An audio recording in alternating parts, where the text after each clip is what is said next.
Hello friend, economic classes and motivation channel में मैं आपका स्वागत करती हूँ। मेरा नाम है मधुलिका शर्मा और आज का जो हमारा टॉपिक है वो हमारी पहले वाले टॉपिक से रिलेटेड है, यानी कि यूटिलिटी, उपयोगिता से रिलेटेड है।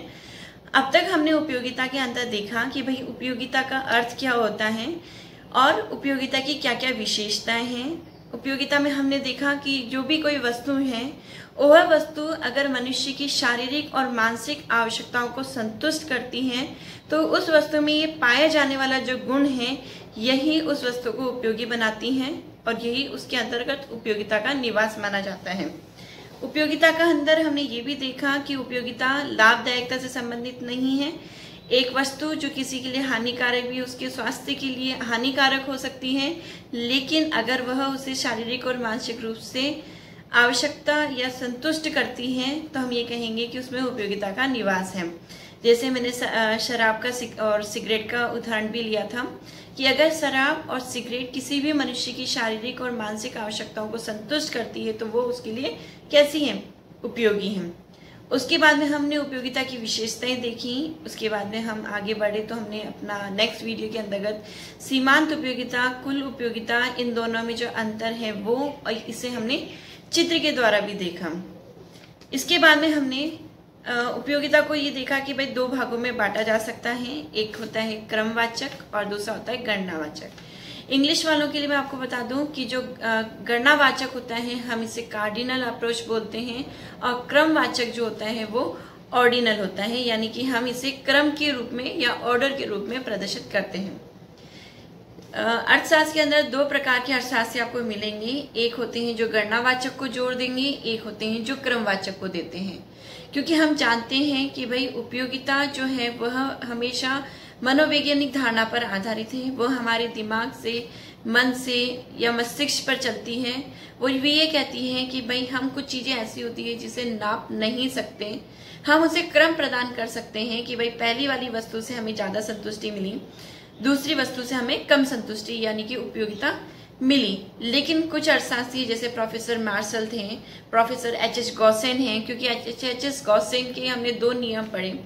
पहला हमने पढ़ा हासमान सीमांत उपयोगिता कि जैसे जैसे हम वस्तुओं का प्रयोग करते चले जाते हैं उनसे जो मिलने वाली उपयोगिता होती है वो कैसी होती है, घटती चली जाती है। पहले वाली गिलास से हमें ज्यादा संतुष्टि, जब हम दूसरा वाला गिलास पानी पियेंगे तो उससे हमें कम संतुष्टि। तो प्रोफेसर एच गॉसेन का पहला नियम जो था वो था हासमान सीमांत उपयोगिता और दूसरा था सम सीमांत उपयोगिता, यानी कि हमारी जो आय होती है उस आय को इन दोनों वस्तुओं पर व्यय करते इस बिंदु पर जाकर व्यय करना रोक देना चाहिए या अपनी समस्त आय को उस बिंदु पर जाकर खत्म कर देना चाहिए जहां हमें इन दोनों वस्तुओं से मिलने वाली जो उपयोगिता कैसी हो, समान हो।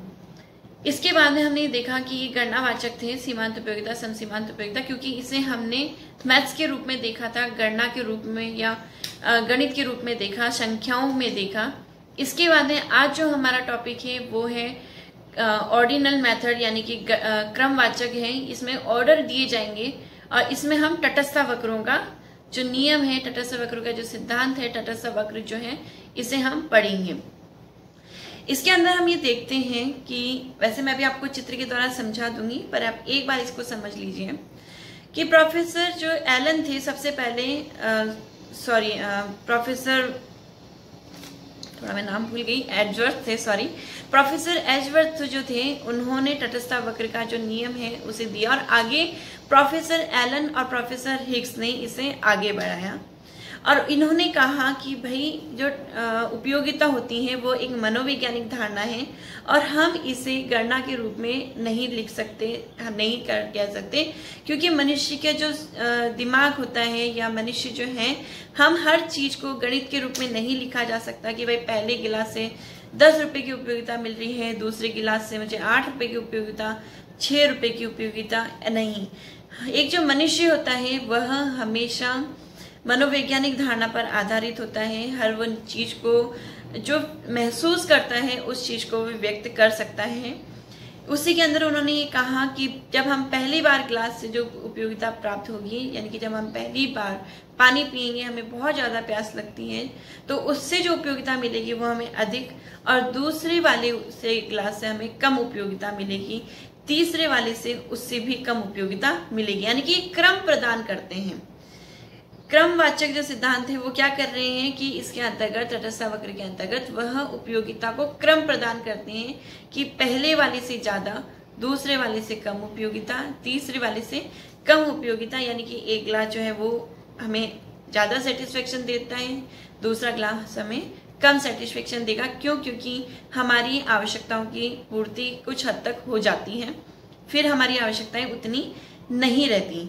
तो अब इस नियम को हम चित्र के द्वारा समझेंगे। और जो तटस्थता वक्र है वह एक ऐसा वक्र है जो दो वस्तुओं के उन विभिन्न संयोगों को दिखाता है कि क्योंकि उसका शेप के आधार पर हम देखेंगे कि एक वस्तु की मात्रा बढ़ाते हैं तो दूसरी वस्तु की मात्रा घटाते हैं, और इनके एक अलग अलग विभिन्न प्रकार के संयोग बनेंगे। और ये जो तटस्थता वक्र है, यह वक्र के प्रत्येक बिंदु पर हम इन दोनों वस्तुओं के विभिन्न विभिन्न संयोगों को प्राप्त करते हुए भी प्रत्येक बिंदु पर जो हमारी संतुष्टि होगी उसका लेवल जो होगा वो इक्वल होगा, यानी कि बराबर होगा। तो चलिए अब हम इसे आराम से बोर्ड पे करके देखते हैं। Let's go. तो अब हम विस्तार से देखेंगे कि तटस्थता वक्र जो है वह क्रमवाचक सिद्धांत पर आधारित है। क्रमवाचक सिद्धांत जो मैंने आपको बताया कि यह उपयोगिता को क्रम के रूप में प्रदर्शित करता है। क्रमवाचक के अंतर्गत इसलिए कहा गया क्योंकि जो उपयोगिता होती है वह एक मनोवैज्ञानिक धारणा होती है जो हमारे दिमाग या हमारे मन से जुड़ी हुई होती है। इसके अंतर्गत हम उपयोगिता को कभी भी गणना के रूप में या 1, 2, 3 के रूप में नहीं दिखा सकते। इसमें हम क्रम प्रदान कर सकते हैं कि मैं बहुत ज्यादा प्यासा था, मुझे पहले वाले गिलास से अधिक उपयोगिता मिली, जब मैंने दूसरा गिलास पानी पिया तो मुझे उससे कम उपयोगिता मिलती है। आपको मैंने बताया कि प्रोफेसर एचवर्थ जो थे उन्होंने इस नियम क्रमवाचक को दिया, और आगे प्रोफेसर हिग्स और एलन ने भी क्रमवाचक को करते हुए तटस्थता वक्र का प्रयोग किया गया है। प्रोफेसर पेरेटो की भी, जब आप आगे कल्याण के बारे में सिद्धांत पढ़ेंगे तो प्रोफेसर पेरेटो ने भी कल्याण के अंतर्गत क्रमवाचक सिद्धांतों का ही प्रयोग किया गया है। तो आज हम देख रहे हैं तटस्थता वक्र। तटस्थता वक्र जो है वह एक ऐसा वक्र होता है जो दो वस्तुओं के उन विभिन्न संयोगों को दर्शाता है जिनके हर संयोग से, यानी कि प्रत्येक संयोग से उसे जो उपयोगिता प्राप्त होती है वो कैसी होती है? समान होती है। इस स्थिति में जो व्यक्ति होता है वो उदासीन होता है, क्योंकि आप चाहे मुझे एक्स वस्तु की ये मात्रा दे दो चाहे वो मात्रा, तब भी वो संतुष्ट होता है। और अगर इन दोनों वस्तुओं की मात्रा में परिवर्तित कर एक दूसरा संयोग मिलता है तो भी वो संतुष्ट होता है, क्योंकि मैंने आपको बता चुकी हूँ कि तटस्थता वक्र दो वस्तुओं के उन विभिन्न संयोगों को दर्शाता है। जैसे संयोग क्या होता है, हम मान के चलते हैं यहाँ पे हमने x वस्तु ली है और y एक्सिस पे हमने y वस्तु ली है। तो x वस्तु और y वस्तु के उन विभिन्न संयोगों को दर्शाने वाला बिंदु वक्र होता है, यानी कि a, हम इसे यहाँ पर a डिसाइड करते हैं, b या c। ठीक है, ये संयोग है कि भाई x की इतनी मात्रा और y की हम इतनी मात्रा लेंगे, कि हमने x की इतनी मात्रा और y की इतनी मात्रा का बिंदु का प्रयोग करें। चाहे हम दूसरा संयोग b संयोग लें जिसके अंदर हम x की पहले से कम मात्रा और y की पहले से ज्यादा मात्रा का प्रयोग कर रहे हैं, चाहे हम a संयोग का प्रयोग करें, इन सभी संयोग पर उपभोक्ता कैसा होगा? उदासीन होगा, क्योंकि उसको a बिंदु, b बिंदु और c बिंदु, इन तीनों बिंदु पर जो प्राप्त होने वाली उपयोगिता होगी वो कैसे होगी? बराबर होगी। तो इंसान जो व्यक्ति होगा वह चाहे उसको a संयोग मिले, चाहे b संयोग मिले, चाहे उसे c संयोग मिले, वह तीनों संयोग पर वो उदासीन है। क्यों? क्योंकि वह इन तीनों संयोगों में से कोई सा भी संयोग दे दो उसको समान संतुष्टि ही प्राप्त होने वाली है। ऐसा नहीं है कि a बिंदु पर उसे ज्यादा संतुष्टि मिलेगी, b बिंदु पे कम मिलेगी या c बिंदु पर और भी कम मिलने वाली है। नहीं, तटस्थता वक्र जो है वो दो वस्तुओं के उन विभिन्न संयोगों को, एक बार और अच्छे से इस लाइन को सुनिए ताकि आप चित्र से ही इस चीज को समझ सकें कि तटस्थता वक्र, ये जो वक्र है यह आपका आईसी कर्व है, इसे तटस्थता वक्र कहते हैं। वो तटस्थता वक्र दो वस्तुओं के, यानी कि x और y, दो वस्तुओं के उन विभिन्न संयोगों को दर्शाता है, यानी कि a, b और c उन विभिन्न संयोगों को दर्शा रहा है जहां पर उपभोक्ता को कैसे संतुष्टि मिलेगी, समान संतुष्टि मिलेगी। उदासीन शब्द का अर्थ भी समझ लिए कि भाई मुझे ये वस्तु दो, चाहे वो वस्तु दो, चाहे सी वस्तु दो, यानी कि ए वस्तु का कॉम्बिनेशन दे दो, चाहे बी वस्तुओं का कॉम्बिनेशन दो, चाहे सी वस्तुओं का कॉम्बिनेशन दो, इन सब पर मुझे एक ही प्रकार की समान संतुष्टि मिलने वाली है। इसलिए आप चाहे कोई सी भी वस्तु दो, मैं उस वस्तु के लिए कैसा हूँ, उदासीन हूँ, कोई सी भी दे दीजिए। मतलब एक से ज्यादा एक से कम प्राप्त नहीं होने वाली समय कैसी होगी, बराबर होगी। यहाँ पर हमने दो वस्तुएं ली हैं। पहली वस्तु ली हमने x वस्तु और दूसरी ली हमने y वस्तु, यानी कि हमने दो वस्तुओं के संयोग के बारे में बात की थी। तो यहाँ हम संयोग बनाई है हमारी x वस्तु का और y वस्तु का। पहला जो हमने संयोग बनाया है वो हमारा a है, फिर b है, c है, d है और e है, ये हमारे संयोग है। पहले संयोग में हमने x वस्तु की एक मात्रा ली है, यानी कि एक यूनिट ली है, और दूसरी वस्तु की हमने 12 ली है। पहली चीज मैं आपको बता दूं, आप ये सोचोगे कि यहाँ मैथमेटिकल टर्म्स में समझाया गया है, तो ये मैंने आपको संतुष्टि नहीं बताई। संतुष्टि में केवल आपको ए बी सी, ये जो संयोग है इनसे जो हमें प्राप्त होने वाली संतुष्टि है वो एक ही है।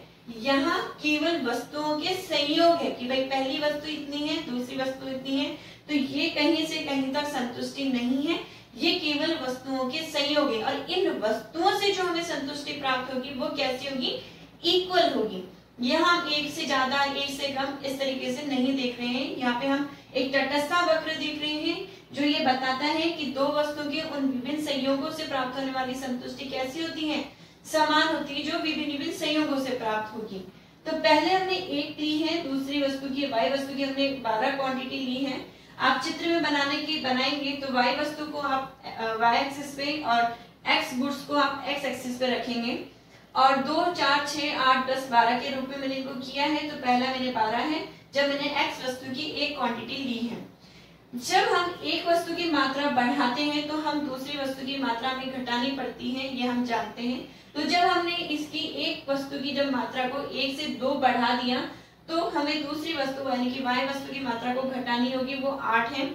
इससे भी हमने 2 से और एक 8 से कॉम्बिनेशन बना, वो b था।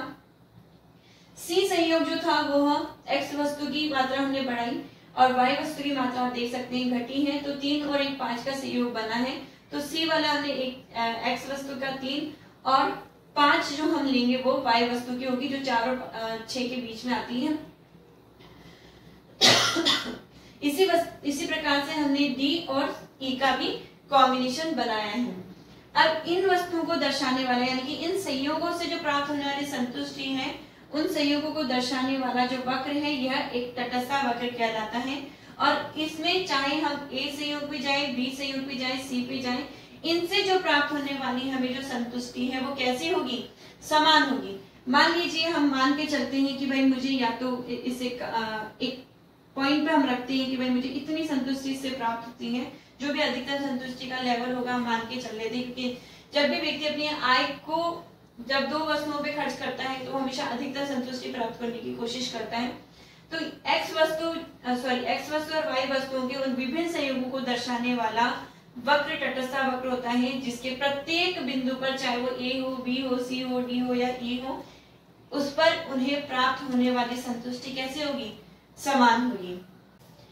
तटस्थ वक्र की विशेषता जानने से पहले मैं चाहूंगी आप एक MRS वर्ड जो होता है यानी कि प्रतिस्थानापन की सीमांत दर है उसे जान लें। देखिए जब हमने दो वस्तुओं के विभिन्न संयोग बनाए, x वस्तु का और y वस्तु के, जब हमने विभिन्न संयोग A B C D बनाए तो आपने ये देखा कि हमने x वस्तु की एक इकाई बढ़ाने के लिए हमने y वस्तु की जो इकाइयां हैं उनको हमने घटाई है। तो यहाँ पे जो MRS है वो हमेशा ये शो करता है कि प्रतिस्थानापन की सीमांत दर कैसी होगी। यहाँ आप देखेंगे प्रतिस्थानापन की सीमांत दर घटती हुई है। उसका मुख्य कारण है तटस्थ वक्र का जो शेप होता है यानी कि जो उसका आकार होता है, वह तटस्थ वक्र हमेशा मूल बिंदु के उन्नतोत्तर होता है। दो शब्द आप हमेशा देखेंगे कि एक होता है अवतल, एक होता है उत्तल। अवतल जो होता है वो हमेशा कॉनकेव को बताता है और उत्तल जो होता है वो हमेशा कॉन्वेक्स को बताता है। तो ये जो शेप होती है, ये इंग्लिश वालों के लिए बता दो, इस शेप को हम कॉन्वेक्स कहते हैं। हिंदी में हम इसे उत्तल बोलते हैं और मूल बिंदु के उन्नतदर बोलते हैं। यानी कि जो शेप होती है ये कैसी होती है, तटस्थ वक्र हमेशा मूल बिंदु के उन्नतदर होता है। मूल बिंदु कौन सा होता है, हमेशा ये जो जीरो वाला पॉइंट होता है ये हमारा हमेशा मूल बिंदु कहलाता है और ये मूल बिंदु के हमेशा उन्नतदर होता है। अगर कई बार एग्जाम्स में आपसे अवतल और उत्तल जैसे शब्द भी पूछ लिए जाते हैं, क्योंकि नत्तोदर और उन्नतोदर तो आप समझ जाते हैं कि ये उन्नतोदर शेप का है जिसे हम कॉन्वेक्स कहते हैं।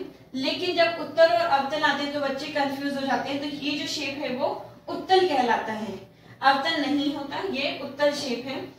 प्रतिस्थानापन की सीमांतर यानी कि MRS marginal rate of substitution, प्रतिस्थानापन की सीमांतर तटस्थ वक्र में हमेशा घटती हुई होती है। घटती हुई होने का कारण ये है कि वस्तु की एक इकाई की मात्रा बढ़ाने पर, आप देख रहे हो जो प्रतिस्थानापन की सीमांतर है वो कैसी है, घटती हुई। पहले हमने एक वस्तु को प्राप्त करने के लिए y वस्तु की 5 मात्रा का त्याग किया, फिर हमने एक वस्तु की यानी कि x वस्तु की एक इकाई को बढ़ाने के लिए यानी कि चेंज ऑफ x के लिए हमने चेंज ऑफ y जो था वो हमारा कितना था, 4। मतलब पहले हमने 5 का त्याग किया, फिर हमने कम वस्तु का त्याग करा। तीसरी बार के अंदर जब x वस्तु की एक इकाई यानी कि वही मात्रा एक इकाई और बढ़ाने के लिए हमने केवल 3 इकाई का यानी कि 5 से लेकर 8 आप देखोगे 3 इकाई का त्याग किया, फिर 3 से लेकर 5 2 इकाई का त्याग किया और 2 से 3 तक हमने यानी कि 3 से 2 पर जब हम आए तो हमने सिर्फ एक इकाई का त्याग किया। तो ये जो इकाई का जो त्याग हो रहा है वो कैसा है, घटता हुआ है। पहले 5 का, फिर 4 का, फिर 3 का, 2 का और 1 का, पर मात्रा आप देख सकते हो x की हमेशा एक इकाई ही बड़ी है।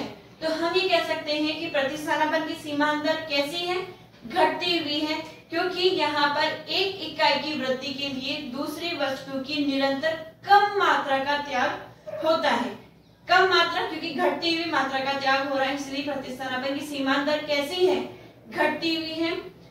तटस्थ वक्र हमेशा मूल बिंदु के उन्नतदर होता है, उत्तल शेप का होता है, यानी कि इसका जो आकार होता है वक्र कैसा होता है, उत्तल आकार का होता है और मूल बिंदु के उन्नतदर होता है। इसका रीजन क्या है, इसका रीजन है MRS यानी कि मार्जिनल रेट ऑफ सब्स्टिट्यूशन। तटस्थ सीमांत प्रतिस्थानापन की दर हमेशा घटती हुई होती है। कई बार कारण पूछ लेते हैं कि तटस्थ वक्र मूल बिंदु के उन्नतदर क्यों होता है, तो उसका कारण होता है यही। अब हम देखेंगे तटस्थ वक्र की क्या क्या विशेषता होती है। मैं लिख नहीं रही, मैं आपको समझा इसलिए रही हूँ क्योंकि लिखने में काफी टाइम चला जाएगा और बोर्ड पूरा भर जाएगा, मैं सही ढंग से समझा नहीं पाऊंगी। अब हम देखते हैं उदासीनता वक्र की विशेषताएं क्या क्या है। पहला है कि उदासीनता वक्र के प्रत्येक बिंदु पर समान संतुष्टि प्राप्त होती है, जो यही सिद्धांत भी है और इसे हम समझा सकते हैं। हम कह सकते हैं कि ये x अक्ष है, ये है y अक्ष है, यहाँ पे y वस्तु है और x वस्तु है। इन दोनों के संयोग से प्राप्त होने वाला तटस्थ वक्र हमेशा समान संतुष्टि को दर्शाता है, यानी कि इस पे जो भी बिंदु प्राप्त होगा A है, B है, C है, D है, यह दो वस्तुओं के विभिन्न संयोगों से प्राप्त होता है और एक तटस्थ वक्र पर पाए जाने वाले सभी संयोग समान संतुष्टि को बताते हैं। तो ये पहली विशेषता है तटस्थ वक्र की। दूसरी विशेषता है कि उदासीनता वक्र, यानी कि उदासीनता वक्र इसलिए आपको बता भी चुकी हूँ, तटस्थ वक्र का ही नाम है। उदासीनता वक्र इसलिए कहा गया है कि चाहे वो उदासीन है, आप चाहे उसको पहले ए वस्तुओं का सहयोग दो, चाहे बी सहयोग दो, चाहे सी सहयोग दो, समान संतुष्टि प्राप्त होने के कारण वह क्या है, उदासीन है, इसलिए हम इसे उदासीनता वक्र भी कहते हैं। उदासीनता वक्र जो है वह दाईं और अधिक ऊंचा दूसरा उदासीनता वक्र संतुष्टि के अधिकतम स्तर और दो वस्तुओं के श्रेष्ठ सहयोग को व्यक्त करता है। यानी कि एक उदासीनता वक्र हम IC1 बोलते हैं हमारा, और दूसरा उदासीनता वक्र जो कि दाईं ओर स्थित है, ये हमारा बायां है, दाईं ओर है। हम जानते हैं कि बाईं से दाईं ओर ये घटता हुआ होता है उदासीनता वक्र। लेकिन जो अन्य उदासीनता वक्र अगर दाईं ओर स्थित होते जाते हैं तो वहां दो वस्तुओं के विभिन्न और श्रेष्ठ संयोगों को यानी कि अधिक संयोगों को दिखाएंगे, क्योंकि अगर हम यहीं पर A है और इसी जगह पर हम अपना एक और ए ले लेते हैं, तो आप देखोगे कि दूसरे संयोग के ए बिंदु पर दोनों ही वस्तुओं की मात्रा कैसी हो जाती है, बढ़ जाती है। एक्स वस्तु की क्वांटिटी भी बढ़ गई है और वाई वस्तु की क्वांटिटी भी क्या है, बढ़ चुकी है।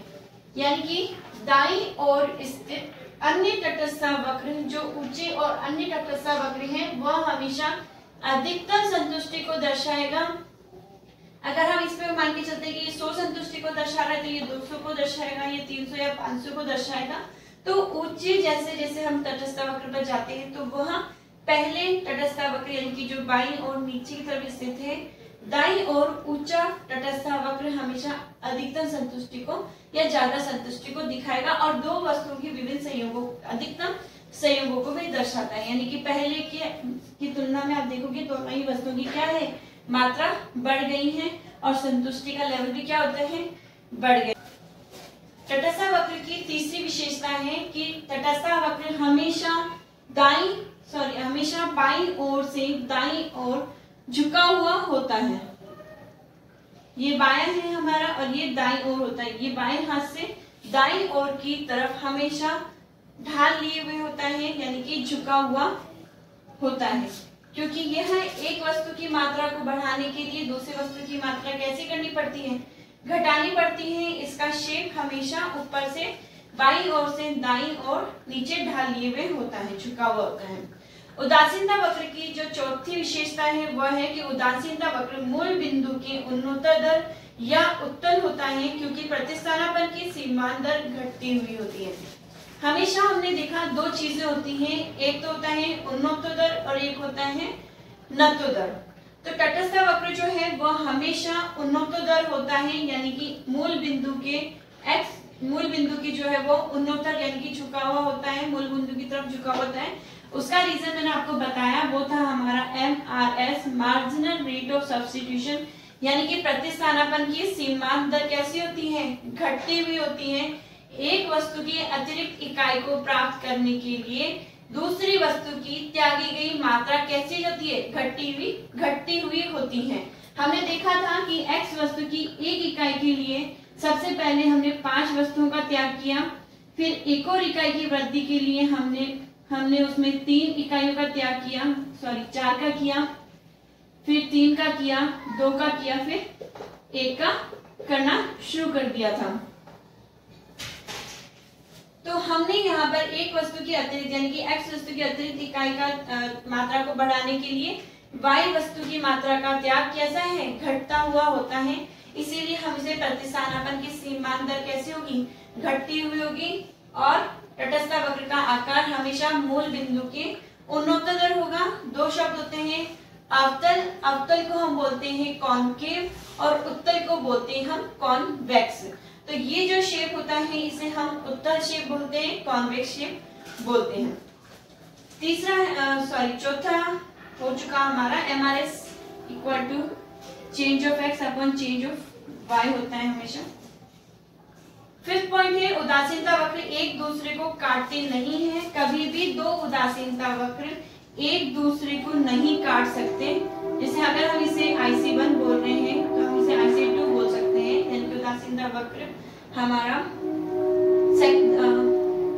अगर यहाँ पर हम देखें तो A बिंदु हम इसे मान के चलते हैं, तो A बिंदु पर आपको उदासीनता वक्र 1 और उदासीनता वक्र दोनों समान संतुष्टि के बिंदु पर है, यानी कि दोनों बराबर है, यानी कि समान संतुष्टि को दर्शाता है। लेकिन हम जानते हैं कि जो ऊंचा तटस्थ वक्र जो होता है वो अधिकतम संतुष्टि को और नीचे वाला तटस्थ वक्र कम संतुष्टि को दर्शाएगा। लेकिन इस बिंदु पर देखेंगे तो हम दोनों ही तटस्थ वक्र एक दूसरे को समान संतुष्टि को दर्शा रहे हैं, जो ऐसा वास्तव में नहीं हो सकता। यानी कि दो तटस्थ वक्र एक दूसरे को आपस में नहीं काट सकते हैं। उदासीनता वक्र किसी भी अक्ष को स्पर्श नहीं करता। जी हाँ, जो तटस्थ वक्र होता है हमने बताया कि ये X अक्ष होता है हमारा और ये हमेशा हमारा Y अक्ष होता है, तो यह कभी भी अक्षों को स्पर्श नहीं करता, क्योंकि हम जानते हैं कि जो तटस्थ वक्र होता है वह हमेशा दो वस्तुओं के विभिन्न संयोगों को दर्शाता है। लेकिन अगर आप इस जगह पर देखोगे तो आपको दो वस्तुओं के संयोग मिलेंगे, लेकिन अगर आप जो Y अक्ष को छू रहा है वहां पर आपको y वस्तु तो प्राप्त हो रही है, लेकिन x वस्तु की मात्रा यहाँ पर शून्य है, यानी कि 0 है। और अगर आप आपका IC2 वक्र को देख रहे हो, उदासीनता वक्र दूसरे सेकंड को देख रहे हैं, तो हम यहाँ देखते हैं कि हमें यहाँ पर 0 से x तक की, यानी कि यहाँ तक की हमें x की मात्रा तो प्राप्त होगी, लेकिन y की मात्रा कैसी होगी, शून्य होगी। इसीलिए तटस्थ वक्र कभी भी अपने अक्षों को स्पर्श नहीं करता।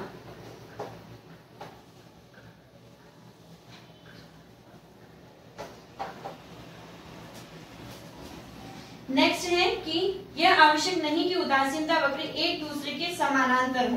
मैंने आपको बताया कि भाई तटस्थ वक्र जो है दाईं ओर स्थित ऊंचा तटस्थ वक्र हमेशा अधिकतम संतुष्टि को दर्शाता है, यानी कि यह पहले तटस्थ वक्र से हमें दूसरे तटस्थ वक्र पर, दूसरे तटस्थ वक्र से तीसरे तटस्थ वक्र पर हमें ज्यादा संतुष्टि प्राप्त होगी और दो वस्तुओं के हमें अधिकतम सहयोग, ज्यादा सहयोग प्राप्त होंगे। लेकिन यह जरूरी नहीं है कि तटस्थ वक्र आपस में समानांतर हो, बराबर हो, कि भाई ये इसी के पैरेलल हो, बिल्कुल ऊपर और ऊपर हो, ऐसा नहीं है। इसके बाद में आता है कि भाई दो तटस्थ वक्रों के बीच में अनेक तटस्थ वक्र हो सकते हैं। यहाँ उदासीनता वक्र और तटस्थ वक्र दोनों एक ही हैं, अलग अलग शब्द नहीं, अलग अलग शब्द हैं, लेकिन एक ही चीज के लिए प्रयोग हो रहे हैं। ये याद रखिए कि दो तटस्थ वक्र, यानी कि हम तटस्थ वक्र 1 और तटस्थ वक्र 2 ले रहे हैं, तो दो तटस्थ वक्रों के बीच में अनेक प्रकार के तटस्थ वक्र हो सकते हैं। कई ऐसे कॉम्बिनेशन हो सकते हैं कि भाई जहां हमें इनसे अच्छी संतुष्टि या वस्तुओं के अलग अलग सहयोग भी प्राप्त होते हो। तो ऐसा नहीं है कि दो तटस्थ वक्र के बीच में सहयोग नहीं होते, दो तटस्थ वक्र के बीच में कई तटस्थ वक्र हो सकते हैं।